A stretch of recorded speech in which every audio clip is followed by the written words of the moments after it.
कि जिसके जीवन में भक्ति है वो जिंदा है, जिसके जीवन में भक्ति नहीं है वो मुर्दा है। और भक्ति हो कैसी? निष्कपट, मतलब कपट रहित, निष्काम कामना रहित, निश्छल छल रहित, निस्वार्थ स्वार्थ रहित। जब प्योर शुद्ध भक्ति होगी तो आप उसका आनंद जीवन में पाएंगे। और जो सच्चे भक्त होते हैं वो गुरु से और कुछ मांगते भी नहीं, कुछ और चाहते भी नहीं। चाहते तो वह हैं जो भक्ति का दिखावा करते हैं। जो सच्चे भक्त और पुजारी होते हैं वो चुपचाप पूजा करके निकल लेते हैं और सेवा करते हैं।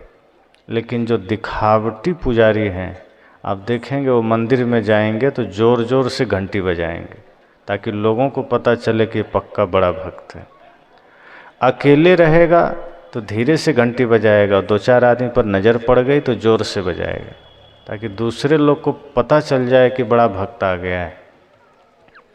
अगरबत्ती भी वो ज़्यादा देर तक घुमाएगा, लेकिन जब घर आएगा तो माता पिता का अनादर करेगा, भाई का अनादर करेगा, द्वार पर कोई आ गया उसका अनादर करेगा। सदगुरु कहते हैं ऐसी भक्ति ऐसी पूजा नहीं चाहिए, भक्ति निष्कपट हो। इसलिए सदगुरु कबीर ने कहा कि जिसके जीवन में भक्ति है, प्रेम है, वही जिंदा है। जिसके जीवन में सत्य है वो जिंदा है, जिसके जीवन में अहिंसा है वो जिंदा है। हम सबको यह विचार करना है कि इस धरती पर हम श्वास ले रहे हैं लेकिन क्या जिंदा है? मृत्यु तो एक दिन होगी, पर मरने से पहले ही हम क्यों मर रहे हैं? लोग कहते हैं मरने के बाद क्या होगा। सदगुरु कहते हैं मरने के बाद क्या होगा बाद में सोचना, मरने से पहले तुम जिंदा हो। अगर मरने से पहले तुम जिंदा हो तो जरा विचारो कि जिंदा होने का सबूत क्या है। मैंने कहा श्वासें चलना जिंदा होने का सबूत नहीं है, पैर का हिलना डुलना जिंदा होने का सबूत नहीं है। जिंदा होने का सबूत है आपके भीतर की संवेदना, आपके भीतर की करुणा, आपके भीतर की भक्ति, आपका प्रेम। अगर आपके भीतर संवेदना है, आप दूसरे के दुख को देखकर द्रवित होते हैं तो समझ जाना आप सच में जिंदा हैं। अगर आप भक्ति में दृढ़ हैं तो समझ जाइए कि आप जिंदा हैं। अगर आपके जीवन में प्रेम की धारा बह रही है तो समझना आप जिंदा हैं। अगर आपके जीवन में निष्पक्ष न्याय है तो समझना आप जिंदा हैं। अपने हो या पराए सबके लिए हो न्याय, देखो कदम तुम्हारे हरगिज न टकमकाए। रास्ते बड़े कठिन हैं चलना संभल संभल के, इंसाफ की डगर पे बच्चों दिखाओ चल के। अगर अपना या पराये में भेद कर दिए तो समझिए आप जिंदा नहीं हैं। इसे एक उदाहरण से समझें। अक्सर उदाहरण हमें समझने और समझाने के लिए होते हैं। बहुत से उदाहरण कल्पनाओं में उसकी रचना की जाती है, कुछ शास्त्रों से लिए जाते हैं, लेकिन उसका उद्देश्य होता है हमारे मन मस्तिष्क को थोड़ा सा परिवर्तित करना।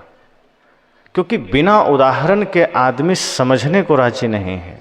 कोई बात अगर डायरेक्ट कह दिया जाए तो आदमी सोचता है ये तो आपकी कल्पना है, कहीं लिखी है। कई लोग कहेंगे शास्त्र में लिखी है, बताइए।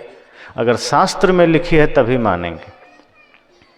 यही उस समय सर्वानंद जी ने किया था। किताब उताब ढेर सारा लाद के कबीर साहब के पास गया था शास्त्रार्थ करने। वो सब पंडितों को हरा के आया था। माँ ने कहा, क्योंकि सबको हराते हराते उसका नाम सर्वानंद से सर्वाजीत हो गया। वो घर आया, माँ ने कहा आ गया सर्वानंद। उसने कहा माँ तुम्हें तो पता है कि मैंने सभी विद्वानों को हराया है, फिर भी तुम मुझे सर्वानंद कह रही हो। मुझे सारे विद्वान अब सर्वाजीत कहते हैं और मेरी माँ ही मुझे सर्वाजीत नहीं कह रही है। माँ ने कहा देखो हम तुम्हें सर्वाजीत उस दिन कहेंगे जिस दिन तुम काशी जाकर के सदगुरु कबीर साहब को हरा के आओगे। उसने कहा किस यूनिवर्सिटी से पढ़े हैं? कहा सारा यूनिवर्सिटी उनके पीछे चलता है, जाके तो देखो। कबीर साहब भाषा के पीछे नहीं भागे, कबीर साहब व्याकरण के पीछे नहीं भागे। सदगुरु कबीर इस धरती के अनूठे ऐसे संत हैं, ऐसे महापुरुष हैं जिनके पीछे व्याकरण चलता है, जिनके पीछे भाषा चलती है। हजारी प्रसाद द्विवेदी ने कहा है ना कि भाषा कबीर के सामने लाचार सी नजर आती, जैसा चाहा वैसा कबीर ने कहलवा लिया। अर्थात बड़े से बड़े विद्वान भी व्याकरण के अनुसार चलता है ताकि कोई कहे नहीं कि अनपढ़ है। और सदगुरु कबीर कैसे महापुरुष हैं कि वो कहते हैं, व्याकरण उनके पीछे पीछे चलता है कि हम आपके पीछे चल रहे हैं। माँ ने कहा जरा कबीर साहब के पास तो जाओ, और जब वहाँ वो ढेर सारी पोथी पन्ना लादा, किताबें लाद लिया, और जो अपने में नहीं लाद सका तो बगल में गधा पर भर दिया, पूरा ढेर लगा दिया कि जरूरत पड़ सकती। वहाँ गया, कहा हम आपसे जीतने आए हैं, शास्त्रार्थ करने आए हैं, ये किताबें लेकर आए हैं। तो साहब ने क्या कहा, तुम किताबों की बात करोगे, मैं अपनी अनुभव की बात करूँगा। मैं कहता आँखन की देखी, तू कहता कागज़ की लिखी, मेरा तेरा मनवा कैसे एक होए रे। तुम जिस उद्देश्य से आए हो, तुम शास्त्र लेकर आए हो, मैं सत्य कहूँगा, तुम्हें समझ में नहीं आएगा, क्योंकि शास्त्र सदा सत्य हो कोई जरूरी नहीं है, पर अनुभव सदा सत्य होता है। सदगुरु ने कहा कि मैं तुम्हें अनुभव का ज्ञान दूंगा और तुम शास्त्र लाद कर लाए हो, बात जमे की नहीं। अनुभव में उतरो, और जिस दिन अनुभव का ज्ञान, जिस दिन संवेदना का ज्ञान, प्रेम का ज्ञान जीवन में हो जाएगा, उसी दिन तुम विद्वान हो जाओगे। तुमने अभी शास्त्रों को जाना है, शब्दों को जाना है, दुनिया को जाना है, इतिहास भूगोल को जाना है, ग्रह नक्षत्र को जाना है, चांद तारे को जाना है, और तुम ये सोचते हो कि ये जानेंगे तो ही परमात्मा मिलेगा। तुम ये जान रहे हो कि जब तक मंत्र को विधिवत नहीं पढ़ेंगे तो परमात्मा मिलेगा ही नहीं। सर्वानंद ने कहा कि परमात्मा को पाना है तो मंत्र विधि से पा सकते हैं, इस विधि से नाम लेकर के, दीक्षा लेकर के ही परमात्मा मिलेंगे। कबीर साहब ने कहा ये तो बिल्कुल तुम ठीक नहीं कह रहे हो। अगर शास्त्र से ही कोई परमात्मा को पाएगा, शास्त्र पढ़ करके ही कोई सत्य को पाएगा, फिर तो ऐसा हो जाएगा कि किसी को प्यास लगी है तो उसको प्यास लग गई, अब उसको सबसे पहले जाके कॉलेज में H2O जाके पढ़ना पड़ेगा कि H2O पहले जान ले तब पानी मिलेगा।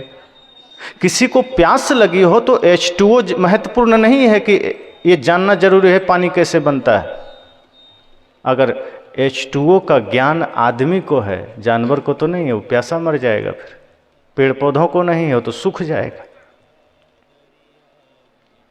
प्यास के लिए पानी महत्वपूर्ण है, H2O महत्वपूर्ण नहीं। सदगुरु कबीर ने कहा परमात्मा को वो उपलब्ध हो सकता है जिसका मन निष्कपट है। आपका मन निर्मल है, अहंकार शून्य है, आप उपलब्ध हो जाएंगे। अब बहुत सारे तामझाम विधि विधान कर रहे हैं और मन में गंदगी भरी है। साहब कहते हैं फिर परमात्मा को तो छोड़ो, तुम खुद को भी नहीं समझ पाओगे। तो साहब ने कहा मैं कहता आँखन देखी, तू कहता कागज की लिखी, मेरा तेरा मनवा कैसे खोए रे। और जहाँ अनुभव का ज्ञान आ जाए वहाँ शास्त्र छोटा पड़ जाता है, वहाँ शास्त्र बौना साबित हो जाता है। और सर्वानंद सिर झुकाया, शीश चरणों में रखा, कहा मेरी बाहर की सारी विद्वता दो कौड़ी की है, आपका ज्ञान मुझे मिल गया, आपका सत्य मुझे मिल गया, आपकी भक्ति मुझे मिल गई, आपका आशीष मुझे मिल गया। और सुरती गोपाल साहब के नाम से वो प्रसिद्ध हुए।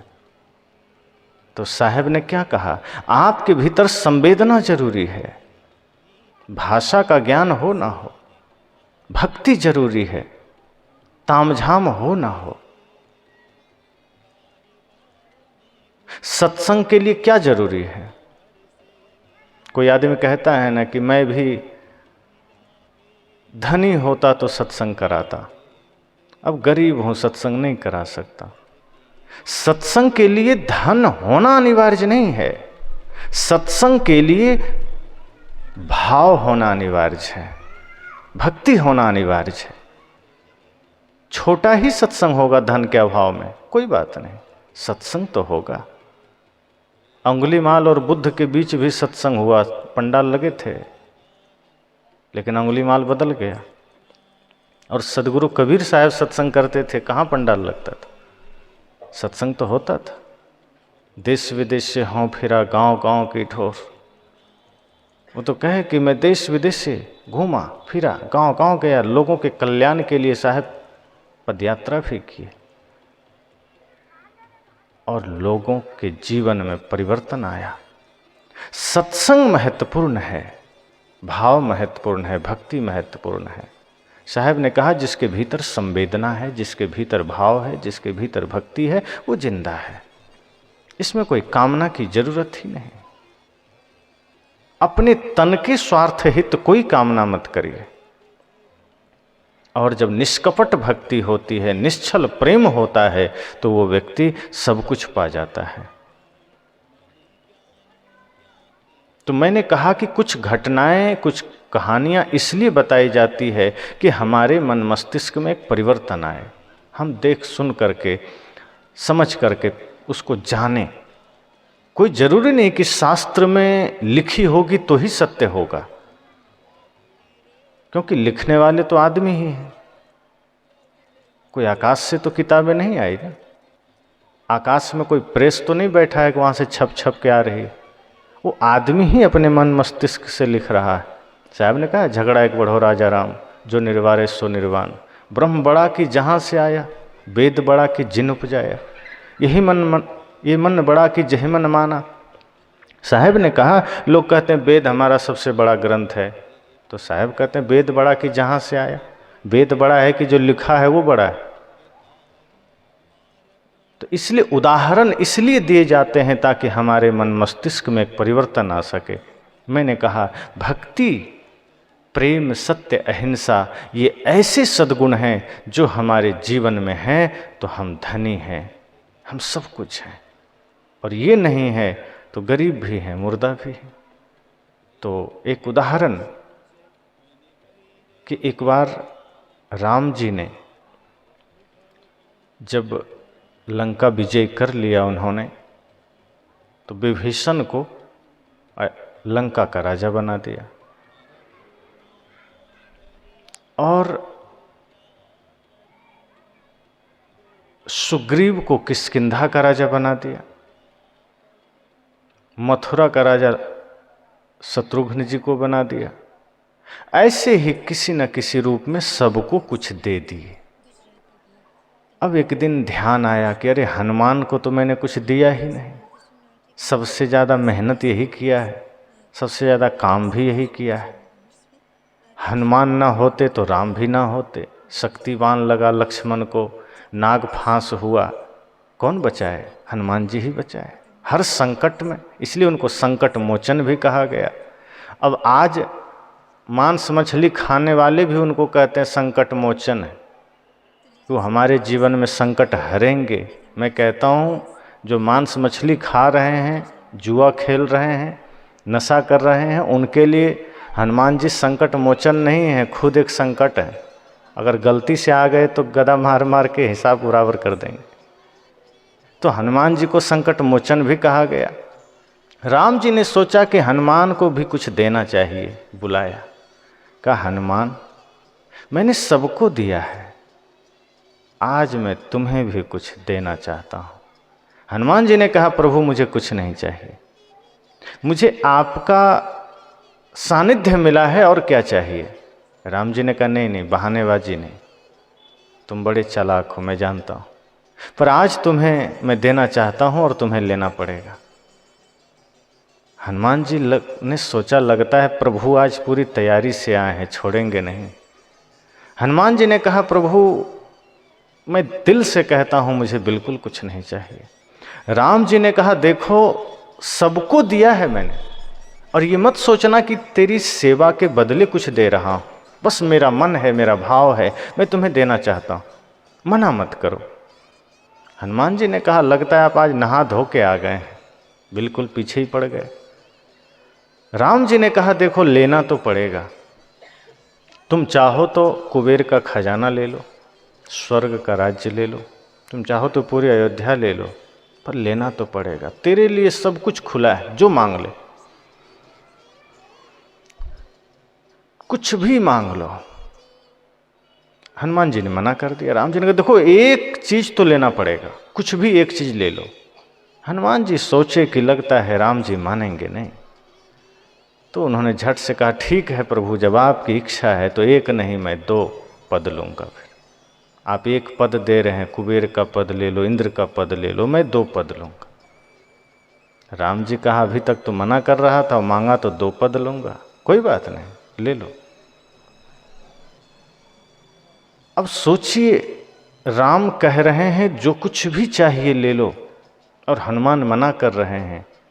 राम कह रहे हैं तुम इंद्र का पद ले लो, कुबेर का पद ले लो, मेरा पद ले लो, लेकिन हनुमान जी अंत में अगर माने तो 2 पद मांगे।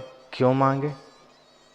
राम जी भी सोचने लगे कि हनुमान हमसे क्या मांग रहा है, 2 पद क्यों मांग रहा है? एक आदमी है, अगर मैं स्वर्ग का पद दूंगा तो वहाँ ये राज करेगा, अगर मैं अपना यहाँ अयोध्या का दूंगा तो यहाँ करेगा कि वहाँ करेगा, ये 2 क्यों मांग लिया? पर राम जी ने कहा वचन दिया है तो मैं दूंगा। लेकिन ये बात भी ध्यान रखना है, हनुमान जी ज्ञानी हैं, समझदार हैं, वो पद कोई सांसारिक पद तो नहीं मांगेंगे, क्योंकि पद तो सदैव भूत होता है। जैसे कोई प्रधानमंत्री बने, मान लीजिए डॉक्टर मनमोहन सिंह जी प्रधानमंत्री थे, पद में थे, 2014 में वो क्या हुए? भूतपूर्व हो गए। अब वो प्रधानमंत्री नहीं है, अब वो भूतपूर्व प्रधानमंत्री हैं। तो जो पद में होता है वो भूत हो जाता है। रामनाथ कोविंद जी राष्ट्रपति थे, भूतपूर्व राष्ट्रपति हो गए। कोई भूतपूर्व विधायक हो गए। अभी वर्तमान में हमारे आदरणीय भूपेश बघेल जी भूतपूर्व मुख्यमंत्री हो गए। कुछ ही दिन पहले वो वर्तमान मुख्यमंत्री थे। पर पद में कोई अस्थाई नहीं रहता, वो भूत हो जाता है। तो बाहर का जो पद है वो अगर वो जीवन में मिल भी गया तो कुछ ही दिन में भूत हो जाएंगे, भूतपूर्व हो जाएंगे। तो ऐसा क्या है जो कभी भूत नहीं होता है? वही भक्ति है, भक्त है, संत हैं, सदगुरु हैं, ये कभी भूत नहीं होते। कभी सुना है भूतपूर्व महात्मा बुद्ध या भूतपूर्व संत या भूतपूर्व भक्त? भक्त कभी भूतपूर्व नहीं होते, वो सदैव अभूतपूर्व होते हैं, वो सदैव वर्तमान होते हैं।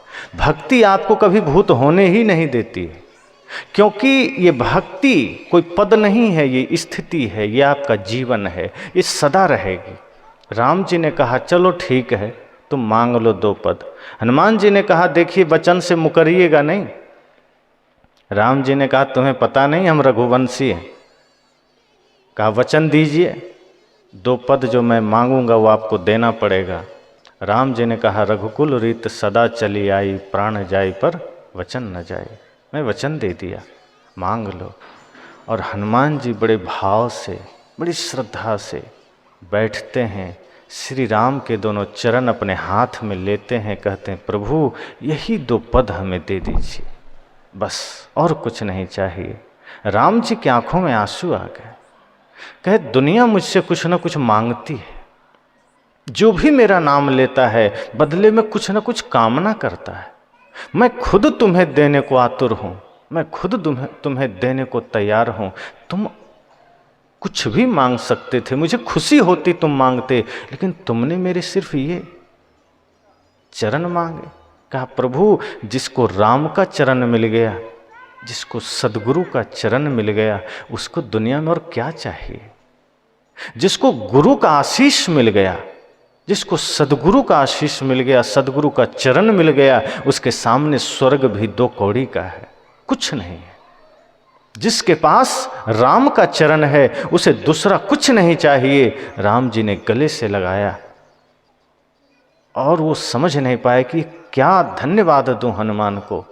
ऐसी भक्ति, ऐसी निष्ठा जिसमें कोई कामना नहीं है, कोई स्वार्थ नहीं है। सेवा निस्वार्थ, भक्ति निस्वार्थ। इसलिए सदगुरु कबीर भी कहते हैं कि भक्ति करिए जीवन में, कोई कामना मत करिए, रत्ती भर कामना मत करिए। बन पड़े तो सेवा कर दीजिए, बन पड़े तो सहयोग कर दीजिए, बन पड़े तो लोगों के काम आ जाइए, लेकिन बदले में कुछ मत चाहिए। आज तो आदमी पूजा भी करता है तो बदले में ढेर सारी कामनाएं करता है। बहुत सारे लिस्ट बना के मंदिर जाता है कि मंदिर गया नहीं कि प्रभु हमें ये दे दीजिए, वो दे दीजिए। और अब तो ये हालत है कि मंदिर में चोर भी जाता है लड्डू लेके तो भगवान से ही प्रार्थना करता है, प्रभु कृपा करना आज हमको चोरी का मौका मिल जाए। उसको भी लगता है कि भगवान आशीर्वाद दे देंगे। भगवान भी अब ऐसे हो गए कि जो ज़्यादा लड्डू लाएगा उसी को आशीर्वाद मिलेगा। अब चोर ज़्यादा लेके चला गया, क्योंकि वो लड्डू भी खरीद के थोड़े लाया, चुरा के ही लाया, चुरा के लाया, चढ़ा दिया, भगवान खुश हो गए, जाओ तुमको आशीर्वाद है, जितना मन चोरी करो। और जिसके घर में चोरी करने जा रहा है वो मालिक भी मंदिर में लड्डू चढ़ाने गया है, प्रभु कृपा करना चोर से बचाना घर को। भगवान ने कहा तुम 1 किलो लाए हो, चोर 2 किलो लाया, पहले उसी का सुनेंगे। और चोरी हो जाता है। और यही घट रहा है। आदमी भगवान के साथ यही मजाक करता है। वो सोचता है कि हम जितना पाप करें बस भगवान को लड्डू चढ़ा दें, भगवान खुश हो जाएंगे। तभी तो चोर भी यही कर रहा है। और कहीं कहीं तो चोर को इतना भरोसा है, वो जानता है जिस दिन उसको ये एहसास हो जाता कि सच में मंदिर में भगवान है, वो लड्डू चढ़ा के भगवान से ये थोड़े कहता कि मुझे चोरी करने दीजिए। कोई आदमी थाना में जाए कि जरा आज देख लीजिएगा मैं चोरी करने जा रहा हूँ, तो थाना अगर ईमानदार होगा तो जाने देगा चोरी करने, वहीं अरेस्ट कर लेगा। भगवान के घर जाके आदमी एकदम खुलेआम कह रहा है प्रभु कृपा करना आज हमको बढ़िया हाथ लगे। वो जान रहा है कि यहाँ कोई नहीं है, बस मन का एक भ्रम है, पूरा कर रहा है। और तभी तो कभी कभी मूर्तियाँ उठा के भाग जाता है। जिस भगवान से लोग अपने घर की सुरक्षा मांगने जाता है, जिस भगवान से लोग पद की कामना करने जाता है, उस भगवान को चोर चुरा लेता है। क्यों? क्या उस समय उसका विवेक काम नहीं करता कि जिस भगवान की प्रतिमा को लोग श्रद्धा से झुक रहे हैं, प्रणाम कर रहे हैं, उस भगवान को उठा रहे हैं।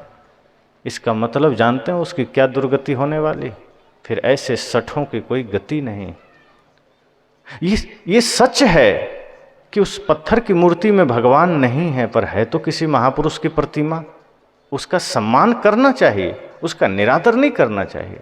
लेकिन लोग नहीं करते हैं। जो राम जी को मानने वाले लोग हैं वही राम जी के मंदिर के सामने बैठ के ताश खेल रहे हैं। सच में राम जी खड़े होते तो ताश खेलता, वो जुआ खेलता, वहीं बैठ के गांजा पीता, वहीं बैठ के शराब पीता? नहीं पीता। इसका मतलब है कि उसको भय नहीं है, उसको कोई भय नहीं है। वो पाप किए चले जा रहा है। और घर में तो करता था, बाजार में करता था, मंदिर में भी करने लगा। अब उसको कोई, सब जानता है भगवान कुछ नहीं करेंगे।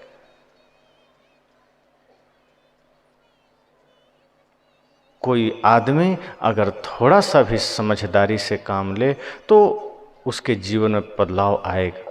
और मूर्छा में जी रहा है, बेहोशी में जी रहा है, तो मंदिर भी जाएगा तो अपने स्वार्थ के लिए जाएगा, कामना के लिए जाएगा, अपने निजी हित के लिए जाएगा। वो जगत हित के लिए नहीं जाएगा, जगत कल्याण के लिए नहीं जाएगा। पर जीवन उसका सार्थक है जो मंदिर जाए तो भी, गिरजाघर जाए तो भी, गुरुद्वारा जाए तो भी, सदगुरु संतों के पास जाए तो भी वो कामना करे कि गुरुदेव भगवान ऐसी कृपा कीजिए कि मुझे मेरे जीवन में भक्ति बनी रहे, मेरा मन मेरा चित्त भक्ति में लगा रहे, और ये समाज, ये संसार के लोग सुखी रहे, किसी को दुख ना हो। जितना हो सके प्रार्थना करें कि सबके लिए कुछ मांगिए, पर अपने मांगने से फुर्सत मिले तब ना। एक आदमी शिव जी की तपस्या कर रहा था और वो जब तपस्या शुरू किया तो उसके पड़ोसी को बड़ी जलन हो गई कि ये आदमी शिव जी की तपस्या कर रहा है। क्योंकि दोनों में बहुत दिनों से झगड़ा चलता था, बात बनती नहीं थी। दोनों में कभी कभी उठापटक भी हो चला था, कभी गाली गलौज भी हो चला था। तो इस आदमी को देखा तपस्या में बैठे तो पड़ोसी भी थोड़ी दूरी में जाके बैठ गया, वो भी ओम नमः शिवाय करने लगा। दोनों में बहुत ज़्यादा ही विवाद चलता था। तपस्या पूरी हुई, शिव जी पहले इसके पास प्रकट हुआ जो पहले से बैठा था। तो शिव जी ने कहा कि देखो अब मैं तुम्हें दर्शन देने आया हूँ, वरदान क्या मांगना है मांग लो। अब ये आदमी सोचा वाह शिव जी आ गए, चलो बढ़िया हुआ, कुछ तो वरदान मांग लें।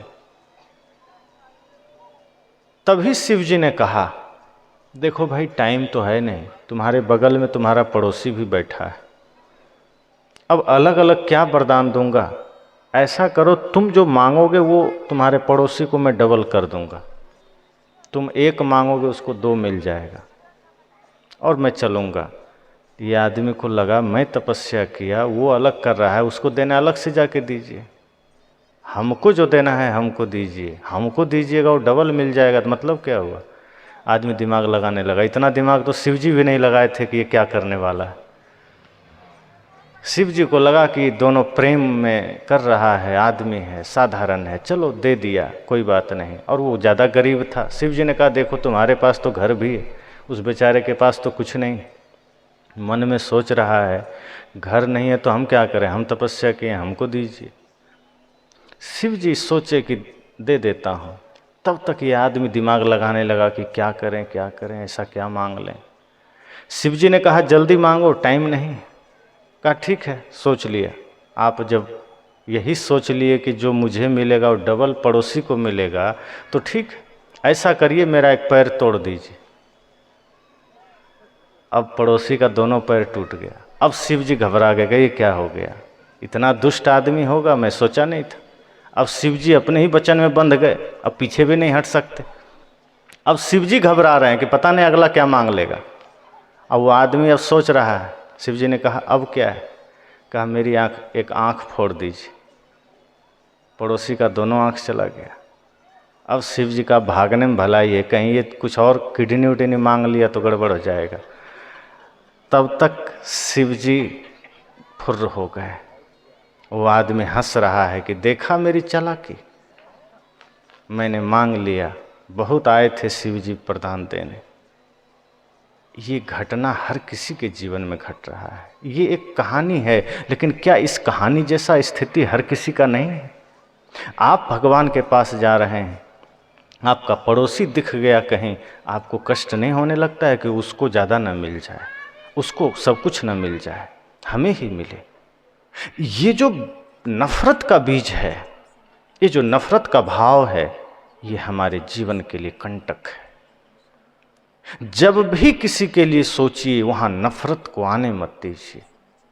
अगर कोई सफल हो रहा है, अगर आपके द्वारा किसी का हित हो रहा है, तो गुरुदेव से यही प्रार्थना कीजिए कि गुरुदेव मेरा जीवन धन्य हो गया, कि मैं किसी के काम आ सका, कि मेरा पड़ोसी कुछ सफल हो सका, कि मेरा मित्र सफल हो सका, कि मेरा भाई सफल हो सका। भाई की सफलता पर आप मुस्कुराइए, पड़ोसी की सफलता पर मुस्कुराइए, अपने समाज के उत्थान पर मुस्कुराइए। ये मत सोचिए कि आपसे ज़्यादा कोई आगे निकल गया तो मन में दुख और तकलीफ होने लगे, फिर भक्ति का कोई अर्थ नहीं, भक्ति का कोई प्रयोजन नहीं। और ये देश हमारा भारत तो भक्ति प्रधान देश है। ये हमारा भारत भूमि तो सती साध्वियों की भूमि है, वीर वीरांगनाओं की भूमि है, संत महात्माओं की भूमि है। हम यहाँ नफरतें पाल के कहाँ जाएंगे।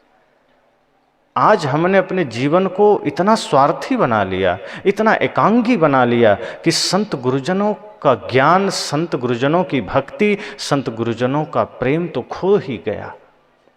बहुत कुछ अब हमारे जीवन में सिर्फ दिखावा रह गया। दिखावे के लिए हम भक्ति तो कर लेते हैं कि गुरुजी की नज़रों में हाँ हाँ बस ये भक्त हैं, पर मन हमारा गंदा है, मन हमारा कलुषित है। सदगुरु कहते हैं जो आदमी अपने मन के विकारों को मिटा लिया, जो व्यक्ति अपने मन को निर्मल कर लिया, समझ जाना वो सत्संग भी कर लिया और वो आदमी यहाँ जिंदा भी है, फिर वो कभी मरेगा भी नहीं। जो सच में भक्ति कर लिया वो अमर हो गया। शरीर भले मिट जाएगा, शरीर आगमपाई है, मरण धर्मा है, शरीर मिट जाएगा, पर आपका कर्म आपको मरने नहीं देगा, आपका जीवन सदा बना रहेगा। इसलिए भक्ति ऐसी हो जिससे आप सदैव सदैव के लिए इस धरती पर अमर हो जाइए। मैंने कहा सदगुरु कबीर के ज्ञान को जीवन में उतारिए, जो ज्ञान आपको प्रेम के पथ पर ले चले वही सच्चा ज्ञान है। जो ज्ञान इंसान को इंसान से जोड़े वही सच्चा ज्ञान है। जो ज्ञान आपके मन को निर्मल बना दे वही सच्चा ज्ञान है। हम लोग तन धो लेते हैं, कपड़े धो लेते हैं, फर्श धो लेते हैं, मन को नहीं धोते। भजन आप सुनते हैं ना, धोना था मन भूल गया तो धोता रहा तन मल मल के, घर का ईश्वर भूल गया तू, तीरथ करता चल चल के, धोना था मन भूल गया तो। क्या कहा? मन को धोना था और भूल गए। सब कुछ धोना याद रह गया, मन को नहीं धोया। गंगा में डुबकी भी लगा आए। आपके पास भी नदी है, महानदी, ये भी तीर्थ माना जाता है। रांची में लोग वहाँ भी डुबकी लगा आते हैं। तन को धोया, मन को नहीं धोया। सदगुरु कबीर कहते हैं तन को धो, मन को भी धो। असली तो मन को धोना है। हमारा मन गंदा बना रह जाता है। गुरु के पास जाइए, मन को पवित्र करके लाइए। और ऐसा तब होगा जब हमारी पूरी लगन गुरु से लगेगी। सत्संग में लगन लग जाए, गुरु से लगन लग जाए। आप सब भजन सुनते हैं, गुरु से लगन कठिन मेरे भाई, लगन लगे बिन काज न सरे हैं, जीव परलय हो जाए। कि जब तक लगन नहीं लगेगा गुरु से काम नहीं बनेगा। संसार से तो लगन लग जाता है, धन से लगन लग जाता है, पद से लगन लग जाता है, वहाँ लगाना नहीं पड़ता। संसार से लगन लगाना हो तो बिना कहे लग जाता है, और गुरु से लगन कठिन मेरे भाई, बड़ा लगन कठिन हो जाता है। तो गुरु से लगन लगाइए। जिसके जीवन में गुरु है समझना वही जिंदा है, वही उसी का जीवन शुरू है। और गुरु ही हमें मुक्ति का पथ प्रदान करते हैं। तो वो ज्ञान सच्चा है जो आपको भ्रम से यथार्थ की ओर ले जाए। वो ज्ञान मूल है जो आपके मन को धो दे, पवित्र कर दे। वो ज्ञान सत्य है, वो ज्ञान पक्का है जो आपको मुक्ति के पथ पर ले जाए। वो ज्ञान बढ़िया है जो भाई भाई के बीच के खाई को मिटा दे। वो ज्ञान श्रेष्ठ है जो परिवार को स्वर्ग बना दे। वो ज्ञान सच्चा है जो एक व्यक्ति को कीमती बना दे। और संत तो पारस से भी बढ़कर हैं। अगर हमारा आपका जीवन लोहा है तो संत पारस से भी ऊपर है, जिनके स्पर्श से पारस से तो लोहा सोना बनता है, पर गुरु संत इतने श्रेष्ठ होते हैं कि वो जीव को अपने समान बना लेते हैं। लोहा पारस में स्पर्श हो जाए तो सोना बनता है, और शिष्य गुरु के पास चला जाए तो गुरु कर ले आप समान, गुरु अपने समान बना लेते हैं। लेकिन कब? अगर गुरु के पास हम कामना लेकर जाएंगे तो बनेंगे। याचना ऐसी हो जो गुरु के पास जाएं तो जाएं, बस याचना खत्म हो जाए। यही एक याचना हो पहले कि बस गुरु का दर्शन हो जाए, और जब दर्शन हो जाए तो कुछ नहीं चाहिए। गुरु का दर्शन हो गया तो समझना सब कुछ हो गया। गुरु दर्शन में ही सब समाया हुआ है। जो सामने होता है हम उसे छोड़कर कुछ और मांगने लग जाते हैं। स्वयं गुरु सामने हैं, सदगुरु सामने हैं, और उनको जब देख लिए तो बदले में हम कुछ दूसरा सोचने लगते हैं। गुरु जी के पास आए हैं, कुछ मिल जाता तो अच्छा होता, आशीर्वाद ले लें, जरा धन मिल जाए। गुरु मिल गए तो और क्या चाहिए? कुछ नहीं चाहिए। इसलिए मैंने कहा वो ज्ञान सच्चा है जो आपके मन को धोए, जो आपके मन को निर्मल बनाए। जब मन दर्पण हो जाए, जब मन फ्रेश हो जाए, मन साफ हो जाए। और सदगुरु कबीर साहब संपूर्ण सृष्टि के लिए वरदान हैं। वो संपूर्ण जीव के कल्याण की कामना करते हैं, सबके हित की कामना करते हैं। उन्होंने समाज को संप्रदायों में नहीं बांटा, उन्होंने समाज को मतपंथ में नहीं बांटा। आज तो हम मतपंथ की दीवारें खड़ी कर लेते हैं, संप्रदाय की दीवारें खड़ी कर लेते हैं, मैं बड़ा तू छोटा का भाव खड़ी कर लेते हैं। सदगुरु कबीर ने ऐसा नहीं कहा, उन्होंने संपूर्ण मानवता से प्रेम किया। सोचिए, अगर हम अपना एक घेरा बना लें तो अज्ञानी जीव हमसे जुड़ेंगे कैसे? हमें तो सबको जोड़ना है, हमें तो सबको साहब की वाणी में लगाना है। जब सबके पास सदगुरु कबीर की वाणी पहुंचेगी तभी तो वो वाणी सार्वभौमिक वाणी होगी, तभी तो जगत कल्याण का भाव सार्थक होगा, तभी तो सदगुरु कबीर का ज्ञान जन जन तक पहुंचेगा। हर जीव का सदगुरु कबीर की वाणी पर अधिकार है। सदगुरु कबीर की वाणी पर हमारा सिर्फ अधिकार नहीं है, कबीरपंथियों का नहीं है। सदगुरु कबीर की वाणी तो ऐसी है कि राम जी को मानने वाला भी सुनेगा, उसका भी कल्याण है, कृष्ण जी को मानने वाला सुनेगा, उसका भी कल्याण है। सदगुरु कबीर की वाणी और कबीर साहब को हमें अपने किसी घेरे में बांधने की जरूरत नहीं। सूरज को हम घेरे में बांध सकते हैं क्या? अगर हम सोच लें कि नहीं, हम तो सूरज की उपासना करते हैं, सूरज हमारा है, ये किसी और का नहीं है, ये मुसलमानों का बिल्कुल नहीं है।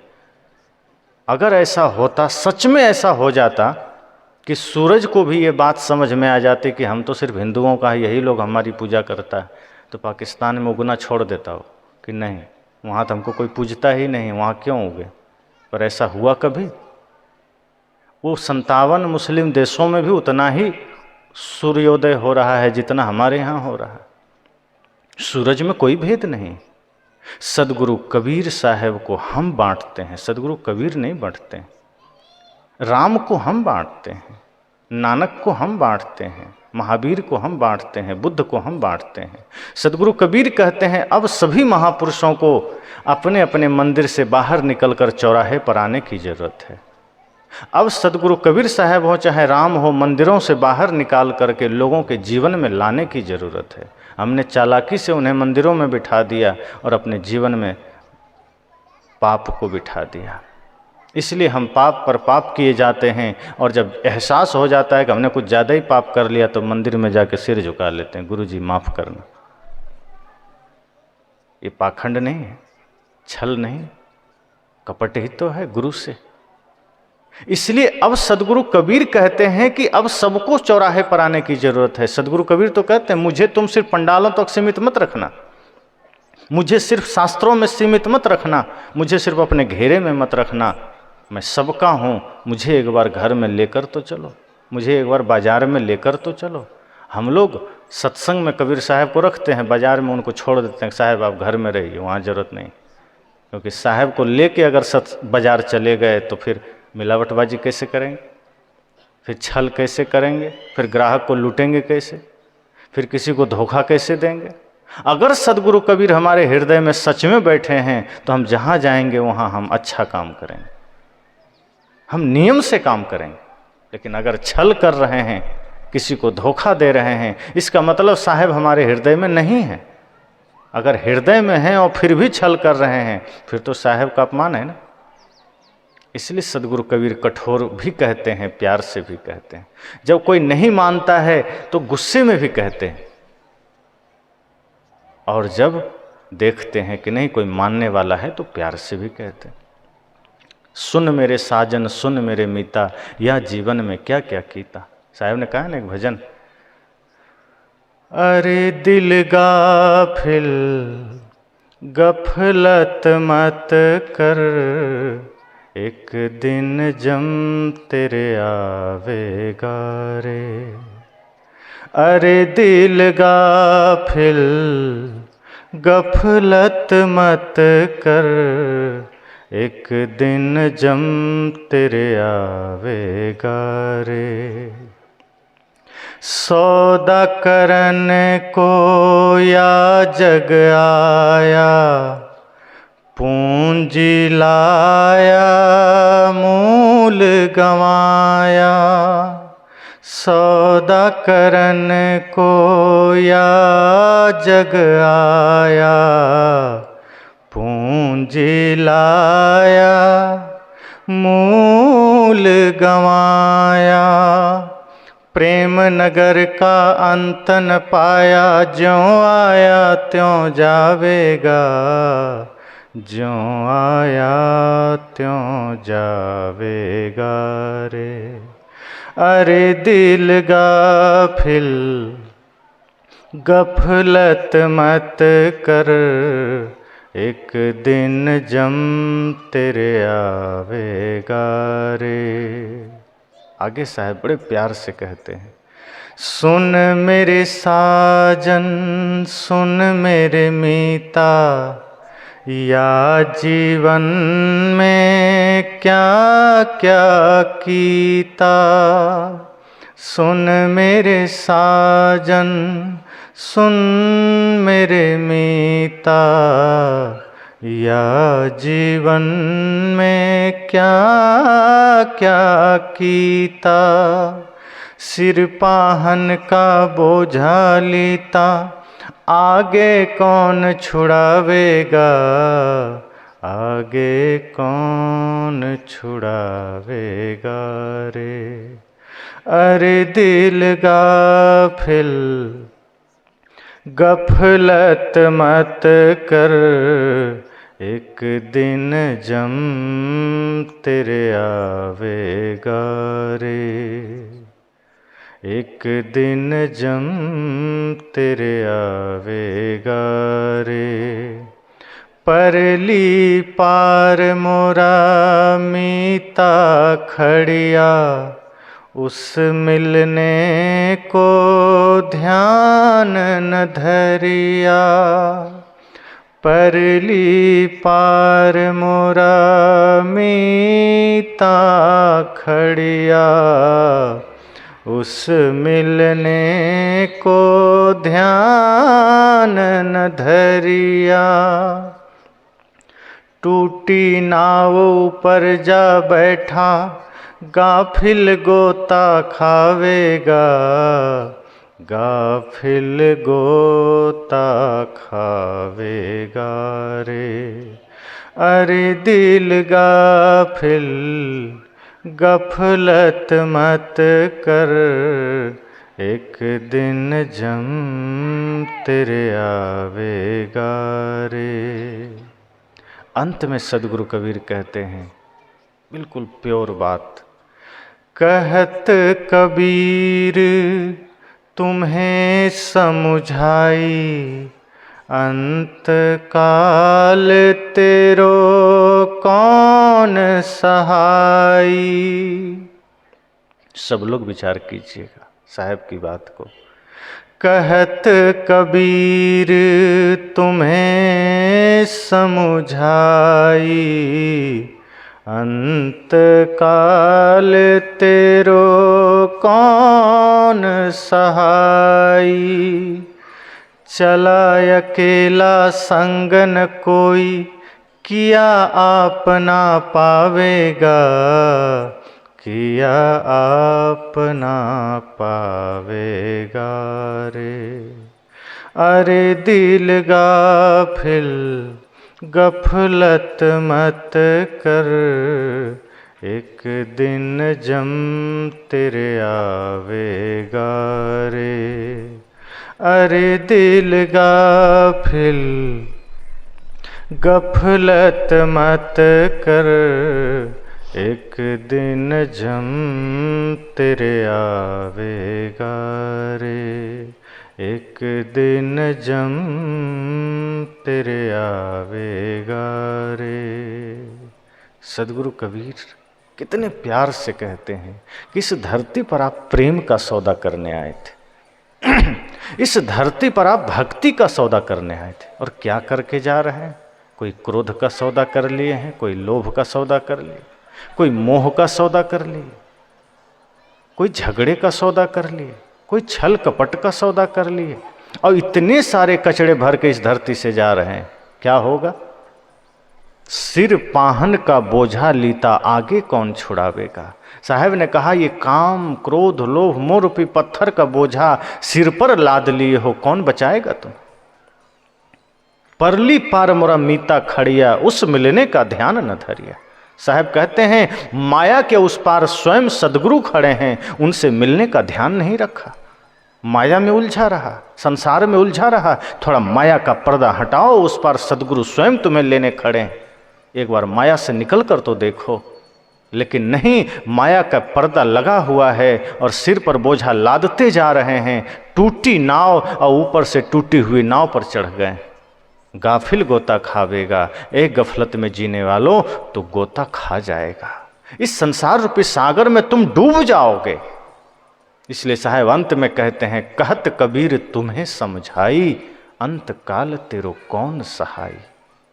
जरा सोचिए, साहब कितने प्यार से कहते हैं समझाकर, अंत में आपका सहायक कौन होगा? घर सहायक होगा क्या? जमीन सहायक बनेगी? जिस पर सबसे ज्यादा भरोसा है, पुत्र सहायक होगा क्या? धन सहायक होगा क्या? जिस दिन प्राण निकलेगा, शरीर को वही पुत्र उठा के शमशान में रख देगा। और जब मानो आपका शरीर मृत्यु से पूछेगा कि कौन मुझे इस अंधेरे में लाके छोड़ा है, तो मृत्यु कहेगी, जिसके लिए तुमने धन को जोड़ा है उसी ने तुम्हें इस अंधेरे में छोड़ा है। साहब कहते हैं जरा ध्यान दीजिए, कौन सहायक होगा? अंत में कोई सहारा नहीं होगा। ये धन भी नहीं, पद भी नहीं, पुत्र भी नहीं। इनके प्रति अपना कर्तव्य निभाइए, जिम्मेदारी निभाइए, बढ़िया काम कीजिए, लेकिन इसमें अटकिए मत।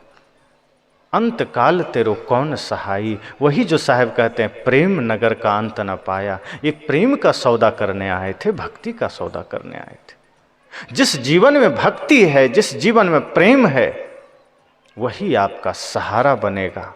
वरना ये शरीर तो सबका नश्वर है। संकेत मृत्यु के मिल जाते हैं, हम नज़रअंदाज कर देते हैं। और ये कोई निश्चित थोड़े है कि बुढ़ापे में ही जाना होगा। मृत्यु इतना अटल सत्य है कि कभी भी आ सकती है। जिसका जब समय पूरा हुआ चला जाएगा पता थोड़े। आपके यहाँ अतिथि आए, आप क्या करते हैं? घर आंगन साफ सुथरा रखते हैं ना सदैव। अतिथि आए ना आए, आपका आंगन साफ है, आपका बेड तैयार है। अतिथियों के नाम से आप एक कमरा तो जरूर रखते हैं कि कोई अतिथि आ जाए तो हम कहाँ ठहराएंगे। एक बेड तैयार रखते हैं, धुला हुआ बिछावन रखते हैं। भोजन आपका कच्चा सामान पहले से तैयार रहता है, सिर्फ बाद में पका देते हैं। सब्जी हरी हरी बाजार से ला के रखे हैं, गेहूँ आटा सब रखे हैं, चावल रखे हैं। ऐसा कोई करते हैं कि अतिथि आ गए तब सब्जी बोने गए खेत में कि आज चलो अतिथि आए थोड़ा लौकी बो दें, भाजी लगा दें खेत में, कि बढ़ई के पास जाके चौकी बनवा लें, बेड, आज अतिथि आए हैं। करते हैं ऐसा? नहीं करते, पहले से तैयार है। अब मृत्यु तो और अतिथि है। आज का आदमी अब अतिथि नहीं है। आज आपके घर कोई आ जाए तो उसका अतिथि आप नहीं कहिए। अतिथि का मतलब, तिथि मतलब तारीख, समय, मतलब नहीं, मतलब जिसके आने का समय पता ना हो, जिसके आने की तारीख आपको ज्ञान ना हो, वो अतिथि है। पहले मोबाइल का ज़माना नहीं था, चिट्ठी पत्री का ज़माना था। अब कोई चिट्ठी भेजता भी था, मैं आ रहा हूँ, तो पहले पहुँच जाता था, चिट्ठी बाद में पहुँचती थी। तो लोगों को पता नहीं होता था कि हमारे घर कोई आ रहे हैं। तो अनजान में कोई आ जाए तो आपके घर व्यवस्था होती थी और लोग अनजान में ही आते थे। आप खुश होते थे, आप स्वागत करते थे। आज किसी को घर से निकला नहीं कि लोकेशन भेज दिया, मैं यहाँ पहुँचा, देख लो। मैसेज चला आया, लोकेशन आ गया, वीडियो कॉल हो रहा है। तो आज का आदमी अतिथि नहीं है, आज सिर्फ मृत्यु अतिथि है, क्योंकि वही कब आ जाए पता नहीं चलता। तो आज एक साधारण अतिथि के लिए आप घर तैयार रखते हैं, द्वार तैयार रखते हैं, कपड़े तैयार रखते हैं, बिछावन तैयार रखते हैं। जब मृत्यु रूपी अतिथि आपके द्वार पर आ जाए, आपके जीवन में आ जाए, तो आपको और ज़्यादा तैयार रहना है। मृत्यु रूपी अतिथि के आने से पहले जीवन में धर्म का तेल डालिए, जीवन में भक्ति को जागृत कीजिए। मौत कब आ जाए कौन जानता है, मृत्यु का आगमन कब हो जाए कौन जानता है। इसलिए जीवन में भक्ति जरूरी है, प्रेम जरूरी है, सेवा जरूरी है।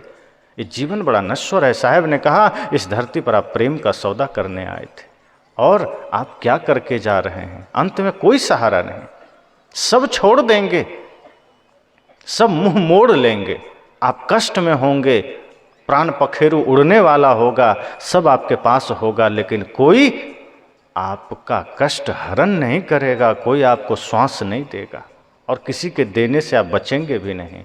जाना तो पड़ेगा, एक दिन जाना होगा जरूर। साहब ने कहा एक दिन जाना होगा, तो जाना ही है तो रो के क्यों जाना? जाना ही है तो नफरत के साथ क्यों जाना? जाना ही है तो आडंबर के साथ क्यों जाना? उत्सव मना के जाइए, हंस के जाइए, मुस्कुरा के जाइए, कुछ बढ़िया धन कमा के जाइए, भीतर भक्ति का धन, प्रेम का धन। अन्यथा क्या होगा? प्राण तो निकल जाएंगे, अंत में पता चला जिसके लिए जीवन मिला वही काम नहीं हुआ, बाकी सब हो गया।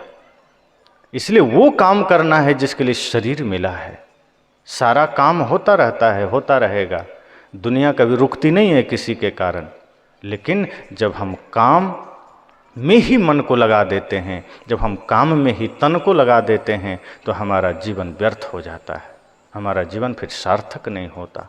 इसलिए सदगुरु हमसे पूछते हैं, कहत कबीर तुम्हें समझाई, अंत काल तेरो कौन सहाय? कौन होगा सहारा? जरा सोचिए, कोई बनेगा सहारा अंत में? सिवाय धर्म के, गुरु भक्ति के कोई आपका सहारा नहीं बनेगा, सब छोड़ देगा आपको। इसलिए संतों ने कहा, संसार के लोगों से आशा न किया करना, जब कोई न हो अपना, गुरु नाम लिया करना। जीवन के समुंदर में तूफान भी आते हैं, जो गुरु को भजता है, गुरु आके बचाते हैं। तुम भूल नहीं जाना, उन्हें याद किया करना, जब कोई न हो अपना, गुरु नाम लिया करना। जब कोई अपना ना हो, और यही सच्चाई, तो गुरु का नाम, गुरु का ज्ञान, गुरु की भक्ति ही हमारा सहारा है, हमारा संबल है, वही हमें सदा साथ देगा, बाकी तो छोड़ देगा। इसलिए मैंने कहा कि जिसके जीवन में प्रेम है, जिसके जीवन में भक्ति है, वो जिंदा है, वही आदमी है। और जिसके जीवन में भक्ति नहीं है, प्रेम नहीं है, सत्य नहीं है, वो आदमी होते हुए आदमी नहीं है। शक्ल से आदमी है, अक्ल से आदमी नहीं। आदमी के शक्ल में अब घूमता है आदमी, शक्ल सिर्फ आदमी का है। मानुष केरी खोलरी ओढ़े फिरत हैं बैल, साहब ने कहा। बड़ी चोट से बात करते हैं। जब लोग बात नहीं मानते हैं तो सदगुरु कबीर थोड़ा हथौड़ा भी चला देते हैं कि मनुष्य के खोल में बैल घूम रहा है। आप किसी को ऐसे बैल कह दीजिए, नाराज हो जाएगा। पर सदगुरु कबीर क्या कहते हैं? मनुष्य के खोल में आदमी बैल बना घूम रहा है। बैल का मतलब जो बोझा ढोए, बस चले, अंधाधुंध दुनियादारी में काम करे, कोई मतलब नहीं। इसलिए हम सबको वैसा नहीं करना। ये मनुष्य का शरीर मिला है, ये मनुष्य का खोल मिला है, तो मनुष्यता भी होनी चाहिए, इंसानियत भी होनी चाहिए, गुरु की भक्ति भी होनी चाहिए। मन में जो जहर है, मन में जो कलुषित भावना है, जो कुत्सित विचार है, उसे निकाल देना है, उसे बाहर फेंक देना है। आज ये सत्संग चल रहा है, आनंद की वर्षा है। 3 दिन तक अद्भुत भक्ति और ज्ञान के त्रिवेणी में आप सबने गोता लगाया। ये ज्ञान का गोता आपके जीवन में बना रहे, गुरु संतों का आशीर्वाद बना रहे। कुछ देर में ये सत्संग विराम होगा, ये सत्संग खत्म नहीं होगा, यहाँ सिर्फ विराम होगा। अगर इस सत्संग को आप सदा चालू रखना चाहते हैं तो यहाँ भले विराम हो जाए, पर ये सत्संग आपके जीवन में कभी विराम ना हो। ये सत्संग आपके हृदय में चलते रहे। सभा समाप्त हो जाएगी, पर यदि आपने जीवन में से नहीं उतारा तो ये समझना सत्संग भी खत्म हो गया। और यदि आपने इस सत्संग को जीवन में उतार लिया, हृदय में भर लिया, तो सभा संपन्न हो जाएगी, पर सत्संग अखंड आपके जीवन में चलता रहेगा। सत्संग की धारा प्रवाहित होती रहेगी। सद्ज्ञान की धारा प्रवाहित है गुरुदेव आपके चरणों में। गुरु के चरणों से, सद्गुरु के चरणों से जो ज्ञान की धारा निकल रही है, जब उस धारा को हम अपने हृदय में समा लेते हैं तो हमारे जीवन में कभी सत्संग विराम नहीं होता, कभी ज्ञान समाप्त नहीं होता। यही हम सबको भी करना है कि जो अवसर मिला, जो समय मिला, इसका सदुपयोग करना है। सदगुरु कबीर पूछते हैं, सो मोरे मन कब भज हो सतनाम। बड़े प्यार से पूछते हैं, सो मोरे मन कब भज हो सतनाम। सतनाम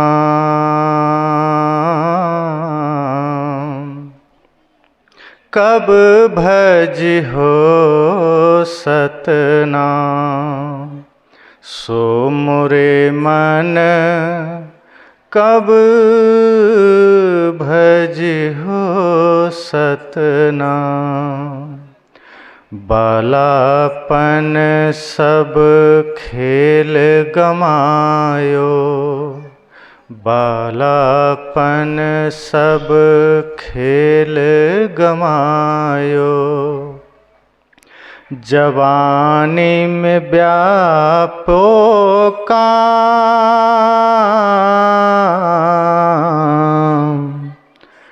वृद्ध भय तन कांपन लागे। वृद्ध भय तन कांपन लागे, लटकन लागे चाम। सो मोरे मन कब भज हो सतनाम। सतनाम कब भज हो सतनाम। लाठी टेकी चलत मार्ग में, लाठी टेकी चलत मार्ग में। सह्यो जात नहीं घाम,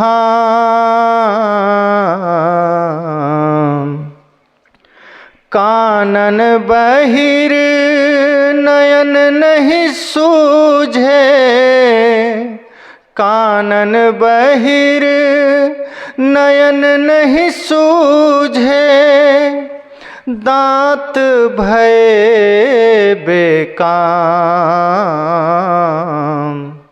सो मोरे मन कब भज हो सतनाम। सतनाम सतनाम सतनाम। सो मोरे मन कब भज हो सतनाम। घर की नारी विमुख होए बैठी, जिसके लिए पूरा जीवन लगाया, साहब कह रहे हैं, घर की नारी विमुख होए बैठी। पुत्र करत बदनाम,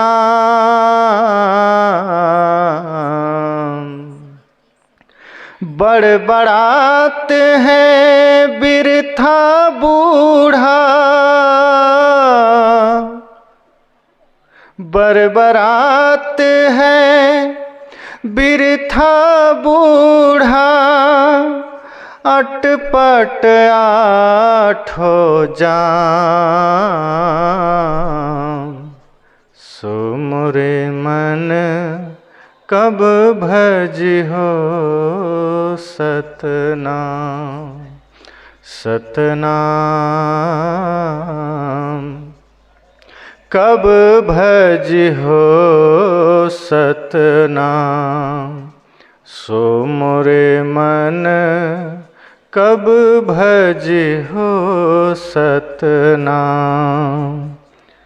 खटिया से भूमि पर कर दे हैं, साहब कह रहे हैं जिस दिन लाचार हो जाओगे, जिस दिन शरीर शिथिल हो जाएगा, क्या करेंगे घर वाले? खटिया से भूमि पर कर दे हैं, छूट जय हैं धन धाम।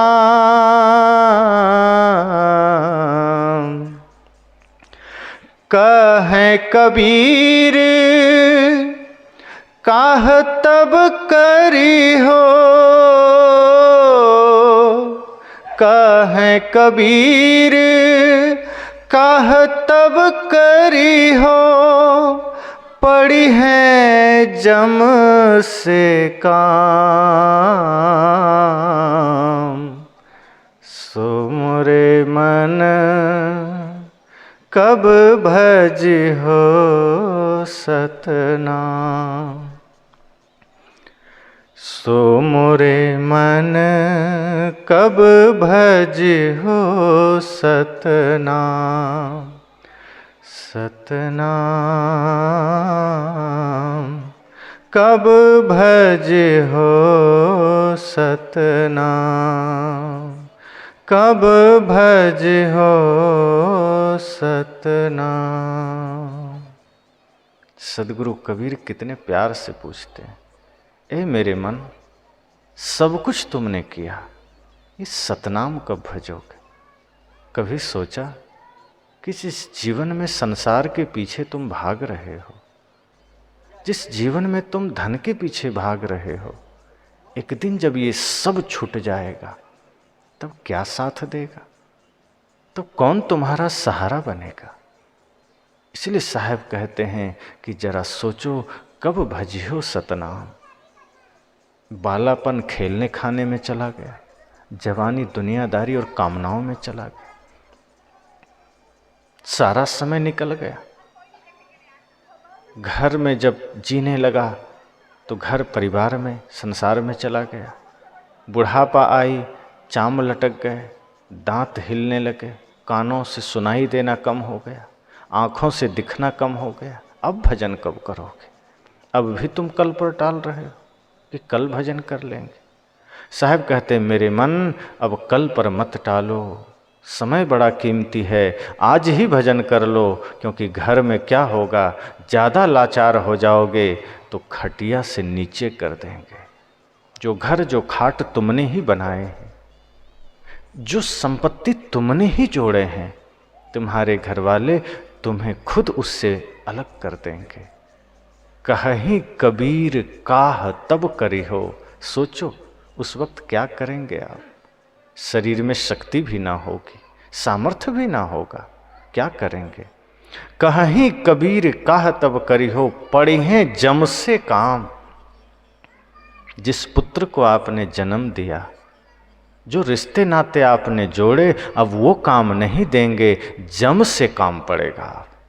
और जमराज से जब काम पड़ जाएगा, मौत से जब काम पड़ जाएगा, यमराज सामने होगा तो लड़ने वाला आपके तरफ से कौन होगा? न पुत्र, न धन, न पत्नी, न परिवार।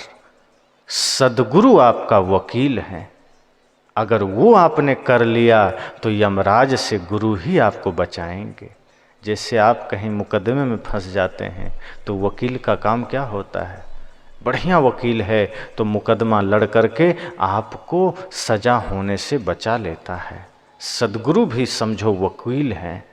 और ये धर्म के न्यायालय में जब आपके जीवन में मृत्यु आपको लेकर खड़ी रहेगी, यमराज लेकर खड़ा रहेगा।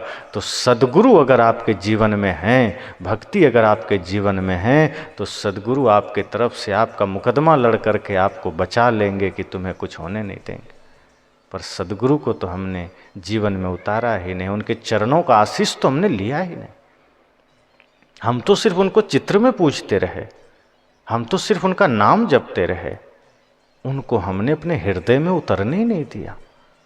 जिस दिन सद्गुरु का ज्ञान, सद्गुरु का आदर्श हम सबके जीवन में हृदय में उतर जाएगा, पाप छूट जाएंगे, सारे पाप मिट जाएंगे। इसलिए हम सबको ध्यान देना है सजग होकर के कि ये जीवन बड़ा नश्वर है, कोई साथी नहीं, धर्म ही साथी है, सद्गुरु का ज्ञान ही साथी है, गुरु की भक्ति ही साथी है। इसलिए बाकी सब छूटे तो छूटे, भक्ति न छूटे, बाकी सब छूटे तो छूटे, प्रेम न छूटे। समय कम है, जीवन का भी समय कम है, और हम सब संकेत नहीं समझते हैं। कई बार मृत्यु संकेत तो देती है, लेकिन आदमी चालाक है। बाल सफ़ेद शुरू हो जाए होना, समझिए मृत्यु ने संकेत भेज दिया है कि सावधान हो जाइए, अब हम आने वाले हैं। पर आदमी इतना चालाक है कि मेहंदी लगा के काला कर लेता है कि मृत्यु को धोखा हो जाए कि हम अभी ठीक। मृत्यु को हम धोखा देने में कोई कसर नहीं छोड़ते, पर मृत्यु को सब पता है कि कौन बाहर से काला है, कौन अंदर से काला है, किसने सफ़ेद को ढक दिया है और किसने क्या किया है। चेहरे में झुर्रियाँ पड़ गई तो पैसा है तो चले गए, प्लास्टिक सर्जरी करवा लिया ताकि मृत्यु को धोखा हो जाए कि आदमी तो भी जवान है। पर मृत्यु को कभी धोखा नहीं होता, वो साथ साथ चलती है। जिसकी मृत्यु है, मृत्यु उसे ही उठाती है, दूसरे को बिल्कुल नहीं छूती। और जिसका टाइम हो गया है उसी को जाना है। लेकिन हम लोग क्या करते हैं, बाल काले करवा लिए, कान से सुनाई देना कम हुआ, संकेत आ गया, समझ जाइए मृत्यु ने वारंट भेज दिया है, और आदमी मशीन लगा लेता है कि कोई बात नहीं, हम अभी सुनेंगे, संसार सुनेंगे। आँखों से दिखाई देना कम हुआ, चश्मा चढ़ गया। हालांकि आदमी ये सोच के चश्मा नहीं लगाता कि मृत्यु को धोखा देंगे, लेकिन संसार को जानना है, समझना है, जब तक जी रहे हैं देखना है। पर सच कहिए तो गहराई से ये संकेत हैं कि आप सजग हो जाइए। आपके अंग अगर शिथिल होना शुरू हो जाए, आपके अंग अगर काम करना कम कर दे, तो समझ जाइए कि अवस्था इशारा कर रहा है। ये घड़ी समझ ले तो बंदे, इशारा घड़ी का नहीं है भरोसा जरा जिंदगी का। फिर इस घड़ी का इशारा समझ जाइए। और सच तो यह है कि इस धरती पर जाना सबको है, राजा हो रंक हो, सबको जाना है। और मृत्यु से कभी धोखा नहीं होता कि चलो गलती से किसी को उठा लिया, कि लेने आना था मुझे और बगल में इनको उठा लिया, ऐसा नहीं होता। उसके पास पक्का इन्फॉर्मेशन है। आज आधार कार्ड आज आया है, फिर भी सरकार को धोखा हो जाता है। कितने फर्जीवाड़े निकल के आते हैं। और मृत्यु के पास कोई आधार कार्ड नहीं, फिर भी वो एकदम सही आदमी को उठाता है।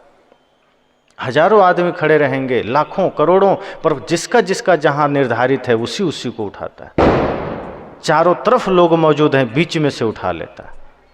मृत्यु इतना ताकतवर है। एक बड़े ही मनोरंजक घटना के साथ वाणी को विराम दो। एक बार यमराज सोचा चलो आज हम ही चलते हैं धरती पर, कुछ लोगों को ले आएं, खाली बैठे हैं। लिस्ट बना लिया, एक तरफ से रजिस्टर लिया, चला आया धरती पर। तो पहला नाम एक जवान लड़के का था, उसका टाइम पूरा हो गया था। उसके दरवाजे पर घंटी बजाया, उसने कहा कौन? कहा खोलो तो पता चल जाएगा। खोला तो देखता है सिंह उंग लेके भैंसा पर कोई आदमी खड़ा है। कहा कौन? का यमराज। तो आदमी आज का बड़ा हिम्मतवाज है, वो डरा नहीं लड़का। कहा आइए आइए बैठिए। बैठाया। कहा चाय पानी? कहा नहीं नहीं हम तुम्हें लेने आए हैं। कह अरे ठीक है लेने आए हैं, ठीक है थोड़ा चाय तो पी लीजिए। यमराज सोचता है लड़का डर नहीं रहा है, बड़ा बहादुर मालूम पड़ता है, चलो 2 मिनट समय दे देते हैं। बैठ गए, चाय पिलाया। बैठ गया, लड़का समझ गया हमको लेने आया है, थोड़ा कुछ चालाकी करें। जब आदमी थोड़ा चापलूस होता है, चालाकी करता है, तो कई बार काम बन जाता है। उसने सोचा कहीं यमराज के सामने हमारी चालाकी चल गई तो थोड़ा मोहलत मिल जाएगा। वो चाय पीते रहा यमराज, तब तक ये पैर दबाने लगा। यमराज भी खुश हो गया, कहा पहली दफ़ा कोई धरती पर पैर दबा रहा है। अब तक तो लोग डर से इधर उधर छिपने लगते थे, ये तो बड़ा साहसी आदमी है, पैर भी दबा रहा है। यमराज को भी बड़ा अच्छा लगा, कहा थक गया हूँ, चलो चाय पी ही लिया, यहीं थोड़ा आराम करता हूँ। उस लड़के ने कहा कीजिए, बिल्कुल आपका अपना घर है, कोई टेंशन नहीं, जब जो ज़रूरत है बता देना। वो लेट गया। तब तक ये लड़का देखता है एक रजिस्टर बगल में रखा है, लिया रजिस्टर देखता है पहला नाम इसी का है, जगेगा और मुझे ले जाएगा। ऊपर से अपना नाम काट के सबसे नीचे लिख दिया कि चलो कम से कम कुछ तो मिल जाएगा, क्योंकि हजारों नाम है, उसमें से नीचे सबसे लास्ट पेज में नीचे कर दिया। अब एक एक कर को उठाएगा तो भी 2-4 साल लगेगा इसको उठाने में, तब तक तो हम रहेंगे। अब यमराज तो गहरी नींद में है। ये रजिस्टर फिर जहाँ के तहाँ रख दिया, चुपचाप फिर पैर दबाने लगा। यमराज उठा, कहा बड़ा आनंद आया, पहली बार धरती पर मैं सोया हूँ, तुम्हारी सेवा से मैं बड़ा प्रसन्न हूँ। हालांकि यमराज कभी किसी की सेवा से प्रसन्न नहीं होते, पर बेटा तुमसे प्रसन्न हो गया हूँ, और अब मेरी इच्छा नहीं है तुम्हें ले जाऊं। चूंकि तेरा नाम 1 नंबर में लिखा था, ले ही जाना था, लेकिन मैं प्रसन्न हूं, अब मैं तुम्हें नहीं ले जाऊंगा, अब मैं नीचे से शुरू करूंगा। आ गया मजा। उस लड़के को जाना ही था, यमराज चाह भी लिए तो उसको जाना पड़ा। अर्थात मृत्यु खुद भी चाहे कि मैं इसको नहीं ले जाऊं तो भी जाना है। तरकीब चाहे जो इस्तेमाल कर लीजिए। वो चालाकी किया, ऊपर से नीचे कर दिया। यमराज कहे मैं खुश हुआ, अब नीचे से शुरू करूंगा, फिर भी जाना हो गया। कौन रोक सकता है? इसलिए साहब कहते हैं, कहत कबीर तुम्हें समझाई, अंत काल तेरो कौन सहाय। कौन सहारा होगा? ये धर्म, ये सदगुरु का ज्ञान, गुरु की भक्ति सहारा है, दूसरा कोई नहीं है। संसार के लोग पीछे हट जाएंगे। पिता की अर्थी को पुत्र कंधा देता है, आग डालता है, मुख में जला देता है, कोई सहायक नहीं। संसार का नियम है, करना ही पड़ेगा। कोई घर में लाश को रख सकता है क्या? प्राण निकल गया, कितना कीमती शरीर हो, जलाना ही पड़ेगा। कोई पुत्र नहीं कहेगा कि मैं पिता से बड़ा प्रेम करता था, इन्हीं हाथों से पिताजी ने खिलाया था, नहीं मैं हाथ को रख लेता हूँ घर में, करेगा ऐसा? इन्हीं कंधे पर बैठा हूँ, कंधे रख लेता हूँ, खोपड़ी रख लेता हूँ। प्राण निकला मतलब ये लाश हो गया, गंध आएगी। इतना गंदा ये शरीर। जब तक आत्मा है ये खिला हुआ है, ज्योति रूप में है, प्रकाश स्वरूप है। आत्मा निकलते ही सबसे गंदा शरीर हो जाता है। कोई वहाँ बैठना तक राजी नहीं होता, छूने तक को आदमी घबराता है। तो इतना गंदा शरीर, ये जब तक चमक रहा है समझो आत्मा इसमें है, ज्योति इसमें है। और आत्मा रहते अगर हमने भक्ति भी धारण कर लिया तो शरीर भले मिट जाएगा, आत्मा सदैव गुरु के चरणों में बना रहेगी। उस सतलोक उसी को मिलेगा, वरना नरक लोक तो रखा है। इसलिए हम सबको सजग होना है, जागृत होना है और गुरु भक्ति में मन को लगाना है। जिसके मन में गुरु भक्ति आ गई, जिसके जीवन में गुरु भक्ति आ गई, प्रेम आ गया, साहब कहते हैं वही इस धरती पर जिंदा है, वरना सब मुर्दा है। तो हम सब जिंदा हैं या मुर्दा हैं, हम सबको देखना है। हम क्या जीवन में कर रहे हैं वो हमें देखना है, और अपने अपने जीवन की ओर निहारिए और कोशिश कीजिए इस धरती पर हम जिंदा होकर ही जाएं, मर के ना जाएं, जिंदा ही रहें और जिंदा ही जाएं। बस।